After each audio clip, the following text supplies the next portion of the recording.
اللہ الرحمن الرحیم۔ محترم ناظرین السلام علیکم۔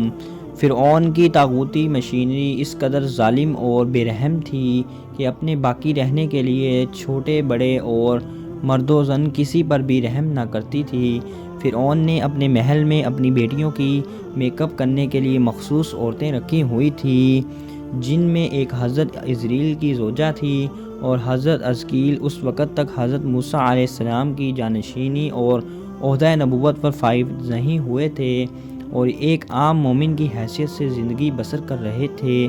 آپ کی زوجہ کے جنہوں نے اپنا ایمان پوشیدہ رکھا ہوا تھا، ایک دن وہ محل میں فرعون کی بیٹی کو میک اپ کرنے میں مشغول تھیں۔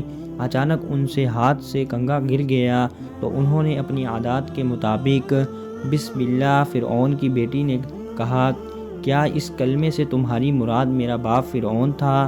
زوجہ خضر نے کہا، نہیں، بلکہ اس سے میری مراد میرا تمہارا اور تمہارے باپ کا پروردگار ہے۔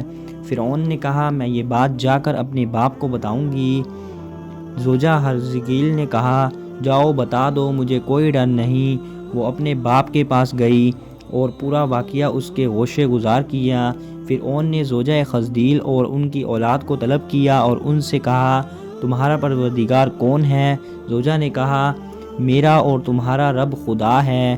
فرعون نے حکم دیا کہ تانبے سے بنے ہوئے تندور کو پر کیا جائے تاکہ انہیں اور ان کے بچوں کو اس تندور میں جلایا جائے۔ زوجہ حزریل نے کہا، میرا ایک مطالبہ ہے کہ میری اور میرے بچوں کی ہڈیاں اکٹھی کر کے ایک جگہ پر دفن کر دینا۔ فرعون نے کہا، چونکہ ہمارے گردن پر تمہارا حق ہے، لہٰذا یہ کام کر دیں گے۔ فرعون نے اس لیے کہا کہ زوجہ حزقیل اس کی خدائی کا اعتراف کر لے۔ حکم دیا کہ پہلے اس کے بچوں کو ایک ایک کر کے تندور میں ڈالتے جاؤ۔ اس کے حکم پر عمل ہوا، لیکن ان کے پاؤں میں لغویش تک نہ آئی اور فرعون کی خدائی کا اعتراف نہ کیا۔ آخر میں جب چھوٹے شیر خور بچے کی باری آئی تھی تو جلا دو، تو اس کی ماں کی گود سے بزور کھینچا، اسے بھی تندور میں پھینک دیا۔ اس وقت ماں مضطرب ہوئی تو بچے نے قدرت خدا سے کہا، اماں جان صبر کر، کام لے اور اپنے حق پر آ۔ اس کے بعد انہیں اور ان کے شیر خور بچے دونوں کو آگ میں پھینک کر جلا دیا گیا۔ رسول خدا صلی اللہ علیہ وسلم آسیہ زوجہ فرعون کا تعلق بنی اسرائیل کی محترم خواتین میں سے تھا۔ وہ مقدور طوری پر خدائی حقیقی کی عبادت کرتی تھی۔ فرعون ان کے پاس آیا اور انہیں زوجہ اور ان کی اولاد کو شہید کی خبر دی۔ آسیہ کہنے لگی، افسوس ہے تم پر اے فرعون، کون سی چیز باعث بنی ہے کہ تو خدا کے مقابلے میں اس قدر جرأت مند اور گستاخ ہو گیا ہے؟ فرعون، گویا تم بھی اس جوزہ کی طرح دیوانی اور پاگل ہو گئی ہو۔ حضرت آسیہ نے کہا، میں دیوانی نہیں ہوئی، بلکہ میں خداوند متعال پر ایمان رکھتی ہوں کہ وہ میرا، تمہارا اور پوری کائنات کا پروردگار ہے۔ فرعون نے جناب آسیہ کی والدہ کو بلا کر کہا، تمہاری بیٹی دیوانی ہو گئی ہے۔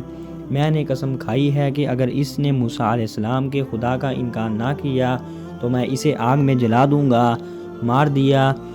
آسیہ نے تنہائی میں جناب آسیہ سے بات چیت کی کہ اپنی زندگی مت گواؤ اور اپنے شوہر سے موافقت اور صلح کر لو، لیکن جناب آسیہ نے اپنی ماں کے فضول باتوں کی پرواہ نہ کرتے ہوئے کہا، میں ہرگز خداوند متعال کا انکار نہیں کروں گی۔ فرعون کے حکم سے جناب آسیہ کے ہاتھ پاؤں زمین پر گڑی ہو کر 4 میخوں کے ساتھ باندھ کر سخت دھوپ میں مٹا دیے گئے اور ان کے سینے پر ایک بہت بھاری بھرکم پتھر رکھ دیا گیا، جس کی وجہ سے وہ مشکل سے سانس لے رہی تھی اور سخت شکنجے میں تھی۔ حضرت موسیٰ علیہ السلام ان کے قریب سے گزرے تو انہوں نے اپنی انگلیاں ہلا کر جناب موسیٰ علیہ السلام سے مدد طلب کی۔